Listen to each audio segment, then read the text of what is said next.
Meta jkollna xi ċelebrazzjoni liturġika fil-Knisja, dejjem nassistu il-kelma l-Evanġelarju mal-akkoliti, xemat, biex nuru li hemm preżenza ħajja f'din il-kelma.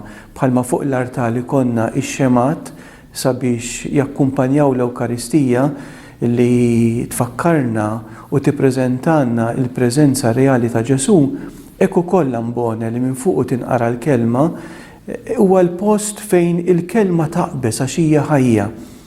U dan kollu joħodna mod partikolari fl-Evanġelju ta' San Luqa fil-kapitlu 4. Fl-episodju sabiħ ta' Ġesu fis-sinagoga ta' Nazaret fejn San Luqa jgħidilna Ġesu kif kien imrobbi jagħmel nhar ta' Sibt, daħal fis-sinagoga, tawh f'idejh il-ktieb, fetħu u beda jaqra u għajnej kulħadd kienu msamra fuqu. U waqt li Ġesu qara mill-kitba tal-profeta Eżajija, Ġesu jgħid din il-kitba seħħet illum, anzi fit-teżt Grik seħħet f'widnejkom intom u tisimgħu. X'kien qed jgħid Ġesu? F'dan it-test ta' Eżajija, Ġesu kien qed jipproklama il-wedijiet messjaniċi li meta jiġi l-Messija l-omja jaraw it-sopop jimxu dawk li huma mjasra jsiru meħlusa. U dan hu dak li jiġri kull darba li aħna naqraw nipproklamaw il-kelma ta' Alla. Li kull darba li din il-kelma tiġi mxandra, tiġi proklamata, din il-kelma terġa' tieħu l-ħajja f'widnejna, fil-ħajja tagħna.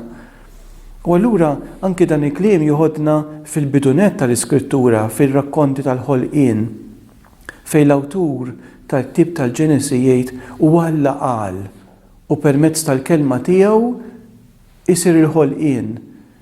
Din hija l-kelma ta' Alla.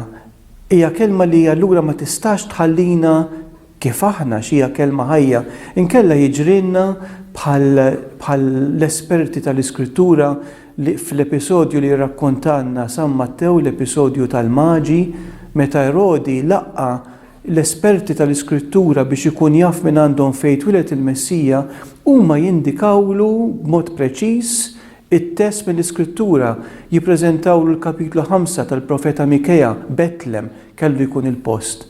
Però dawn ma marrux mal-maġi jadoraw il-Ġesu, baqgħu fejn kienu. U l-istess aħna, jekk il-kelma li tiġi proklamata lilna ma tbiddilniex, allura jkun inutli li aħna nkunu nafu l-Iskrittura.